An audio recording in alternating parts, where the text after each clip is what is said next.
Namo Amida.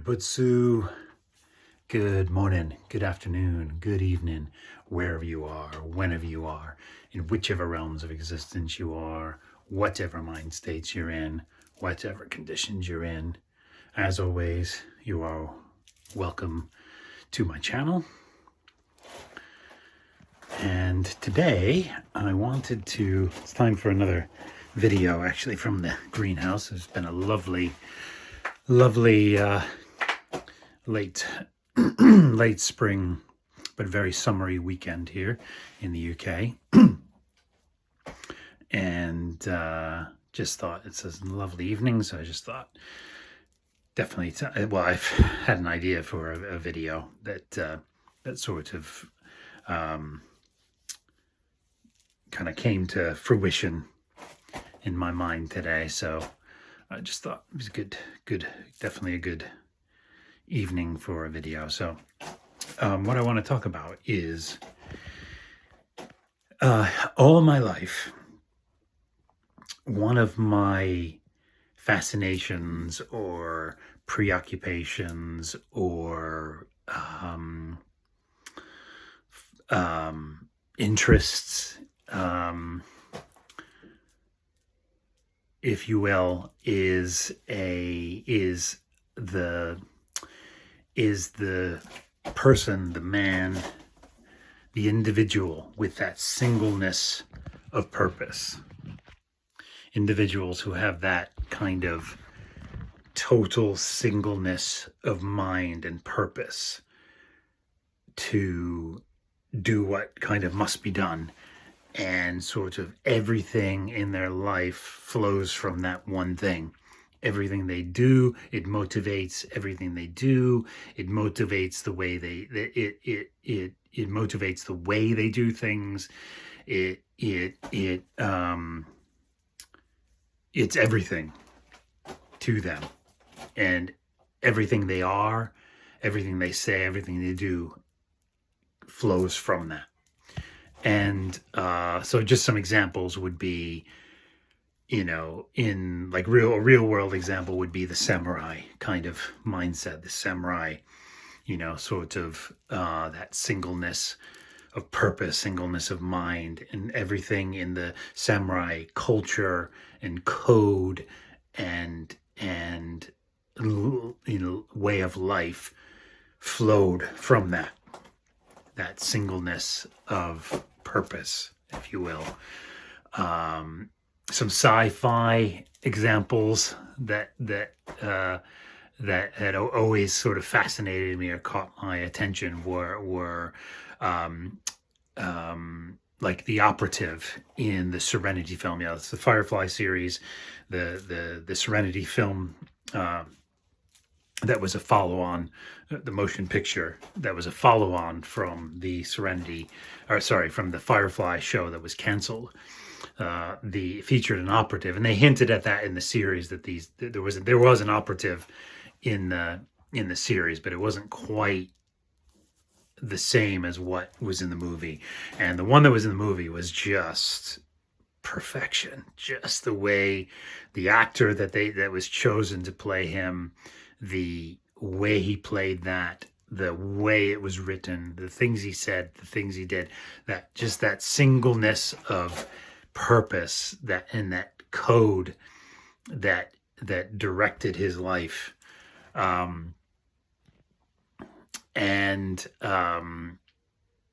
So another example would be the Grammaton cleric. Another sci-fi example would be the Grammaton clerics in Equilibrium.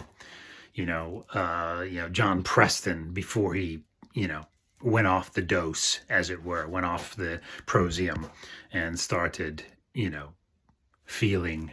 The way that the Grammaton clerics are, that singleness of purpose, that singleness of mind, about their task, about their purpose, why they do it, what they do, etc.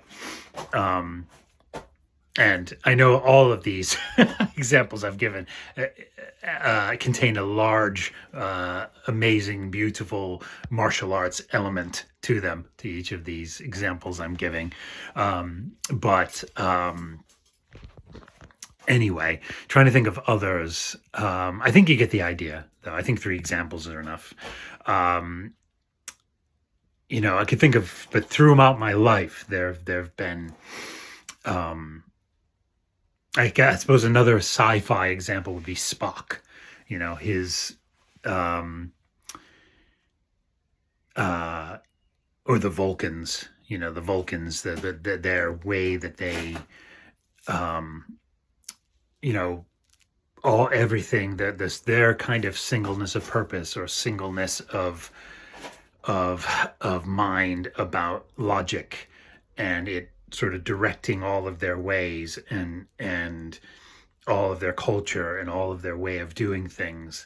There was a kind of real order and natural flow of how that would work. So I guess that would be another sci-fi example, but maybe not as strong as the others. But I think you get the idea that then that would be one from my child. The reason I raised that is that there have been examples of these kinds of things that I've seen kind of in different movies, in different aspects of history and culture that I've learned about throughout my life and kind of, focused on, and was always fascinated with that whole thing from when I was a kid. Again, from when I was a kid, particularly things like the samurai. And that, that they had that singleness of mind, singleness of purpose, of course, until it was ruined and corrupted later on. But, and I suppose probably what I'm talking about is like the idealized, romanticized, version of the samurai. But anyway, but that has been with me, that fascination with anyone that I could see that in, and whether it was fictitious or in the real world, from when I was a kid, always had that fascination with that, people that were like that, people that I came across, in my lifetime, that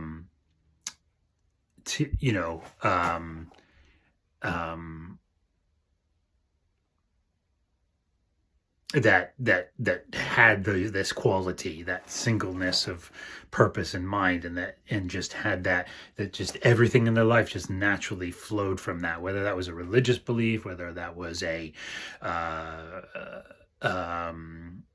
some kind of principle they lived on, or whether it was something about their work that they did, whether it was a vocation or a vocation, or whether it was a just a profession, whatever it was. Those people that had that way, like pilots, like people that I knew that were pilot, that my family knew that were pilots, or they kind of had some of that kind of way about them, or like my father, when it came to his being a craftsman, when it came to being whatever he put his mind to, he did everything he could do. He was a master craftsman of every craft, whether it was, electrical, carpentry, mechanical, you name it, he could do it. And he had this precision about the way he did those things. He had this, and it directed the way he did everything. And there was a real methodical way that he would do things. And that's another thing. There was this method that, people that had that singleness of purpose and a kind of methodical way they would approach things that was that flowed naturally from that purpose. Anyway, so there's examples throughout my life where I honed in on this. And it was always something that attracted me. It was always something that that I kind of aspired toward. It was always something I wanted to achieve, but never could. I could never live up to that aspiration. I could never achieve that. I could never become that. And I tried. Oh, another great example is kung fu, uh, Kwai Chang Kang, Kwai Chang Kane, in kung fu, that kind of had that way about him. Anyway, that's a big one from my childhood. Um, um, yeah, so these are just some of the examples. And like I said, I've seen this, and I could never live up to it. I could never live up to that. I always strive for that. I always wanted to. I always was attracted to that. I was always, wanting to kind of fulfill that in some way in my own life, and I could never find that one thing, that one thing, like in City Slickers, that character says, I can't remember his name. He's an awesome actor. That was a great character. They got to find that one thing, and I could never find that one thing. I tried many things throughout my lifetime. To try to focus my life on and do that, but I could never do it. I could never achieve it. And it's to this day I had that I've had that that desire, that aspiration. I was attracted to that sort of thing. And I suppose there's a multitude of reasons for that in my life that I look back on, and I could just see why I would. That's there's a lot of quite rational things you could point to in my life and go, oh yeah, of course that's because he would want that order. He would want that purpose. He would want that, and so to some degree that would hold, but not to I don't think to the degree to which I'm really have been focused on that or wanting that all of my life. And so I think there's obviously there's something from past many countless past lives involved with that desire, that aspiration, that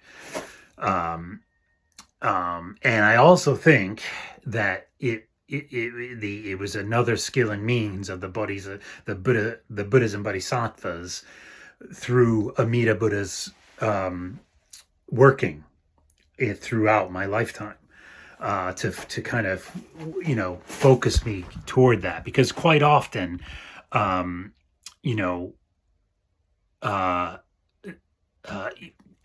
East Asian cultures would have that element in their cultures, in their religions, in their philosophy.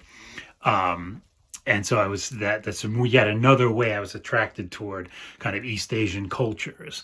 And in particular, Buddhism really has that. There's if you really embrace Buddhism, everything falls in with that. But of course, I could never achieve that of myself. I could still, even though I had access to reading books about Buddhism,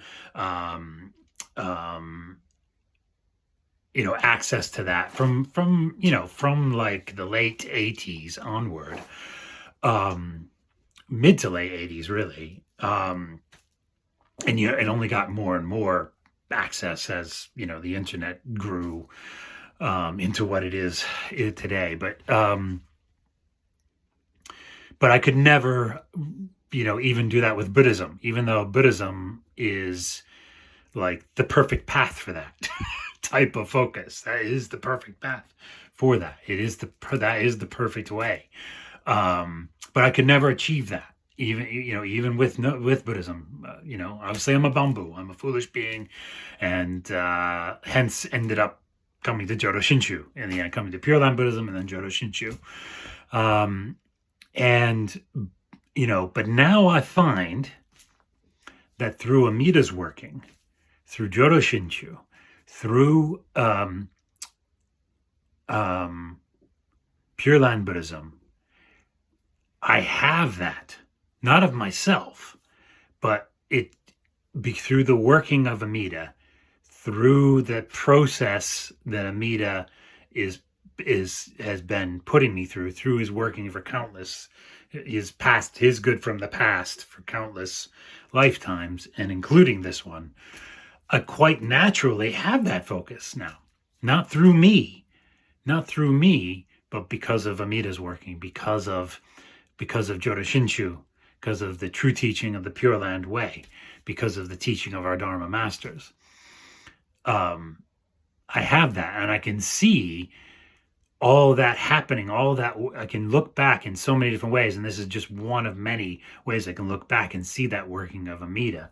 So my whole life actually has been directed without me knowing it, and in spite of me, in a sense, as it were, has been directed toward a single purpose, a singleness of purpose, a single thing in Amida Buddha, in Amida Buddha's vow, in Amida Buddha's working, that quite naturally sets my whole life in one direction. I'm not saying I've had the one thought moment. That's not what I'm talking about here. I'm just talking about everything in my life now moves just naturally, is pointed toward Buddhism, is pointed toward Amida Buddha, is pointed toward Jodo Shinshu, is immersed in that just naturally. It just is naturally immersed. My thoughts are constantly, I'm thinking of it to some degree or another. I'm not saying I'm constantly focused on the Dharma of my own. I'm just saying in a natural way, it's just in my consciousness now because of Amida, because of Amida's working. Just everything about the way my life is structured now is because of that working. And then the specifics of my spiritual life obviously are now, focused on that, and have a focus, and have that singleness of purpose. And that's all come about quite naturally without me trying, if you see what I mean. It's come about. I have that singleness of purpose now because of Amida. Because Amida has given me that, and my life just naturally goes in that direction now. It's like I'm in the stream and I'm flowing toward Amida. I'm in that, I'm just in that. I'm in the stream now, and I'm flowing toward Amida, and I have that now. I have it because of Amida, not because of me, not because of any, discipline on my part, although I'm now enabled to have more discipline than I used to have, and gradually my level of discipline when it comes to the teachings, when it comes to immersing myself in the Dharma and in Dharma dialogue and in reading the teachings, and in studying the teachings, and in deeply listening, and in deeply reflecting on these things. Amida is gradually, all those things have become stronger, and I've been enabled by Amida to do those more and more, and have more and more of those things and those disciplines in my life. So I have that now. I have that singleness of purpose now. I have that one single focus of my life that directs everything in my life. All my motivations, all of my thoughts, all of what I do in my life is pretty much geared toward that.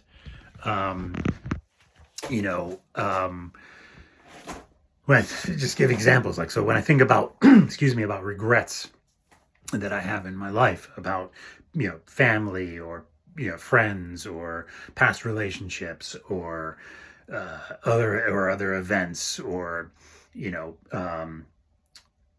people, even people that I have had negative, relationships with, and negative experiences, in some cases really bad experiences. All of that now, all of those thoughts go into, for those that I have, that all those people, I have strong karmic ties. And so I think, when I eventually die and born, and when I eventually go to the Pure Land, when I eventually am born in the Pure Land, immediately become a Buddha through Amida's Shinjin, through Amida's working, through Amida's power, through Amida's vow, I will be helping all those people. So where I have regrets because of family, friends, in a kind of positive way, if you see what I mean. And what I can put all of that regret or wish I could have done better or wish to do better goes into that. I just think, oh yeah, all those relationships, past and present, that I wish I had done better. I'm going to be able to I'm going to give them the best relationship, and that of a Buddha, helping them. And people where there's the negative people that I have strong karmic ties with, and it was negative. It was a very negative experience, negative relationships, really bad stuff happened. And I want to either feel a sense of, I wish I could have acted this way or said this or stopped that or or walked away or, or ended that or whatever it was, or stood up to them or whatever the thing was. Now I can say, well, I'm going to do something about it in the most positive way because I'm going to be helping them as a Buddha. I'm going to be helping them. I'm going to be doing something about it when I die and go, and when I'm finally born in the Pure Land through Amida's power, through his merit transfer of going forth to Pure Land to be born, and through his merit transfer to return to the world as a Buddha, as countless Buddhas and Bodhisattva countless forms of Buddha, Nirmanakaya forms of Buddhas and Bodhisattvas. I'm going to be helping them. I am going to do something about it. I'm going to do something about those people. I'm going to do something about those situations in the best possible way as a Buddha. I'm going to help them. So that's just like one example of things that now have that. I have that singleness of purpose in that. And now, I think of things like when it comes to civic responsibility or responsibility at my job or my current relationships now in samsara, or family or responsibilities. I think of the teachings about of Shinran and Renyo about how we're to conduct ourselves, of the principles of humanity that we're supposed to conduct our lives by, and I try to do my best. I see what motivates me to do those things is not necessarily just the mundane reason anymore. It's, well, I'm meant to do these things, to try to do these things, conducting myself according to the principles of humanity, the five principles of humaneness, the five principles of it was essentially the Confucian five principles that just really became just part of East Asian culture, both Chinese and Japanese and every other East Asian influenced or culture or subculture. And I think actually Confucianism is Buddhism in disguise, really. Confucius was probably a Buddha or a Bodhisattva in disguise. So it's actually Buddhism. It's actually Buddhist principles, because they do jive with in a more general, broader way. But anyway, so I look to those, and I look to just general, ethical, social teachings in Buddhism, and I want to do the best I can in those things because of that, not just because the mundane reasons, the samsaric reasons, don't motivate me anymore. They gradually were less and less motivating. The mundane samsaric reasons that people do things that motivate them to do their jobs or in their career, or with their families, or with their friends, or with their community, or what they want to achieve in life. All those things, the mundane samsaric reasons that people do those things, just over my lifetime, just less and less motivated me.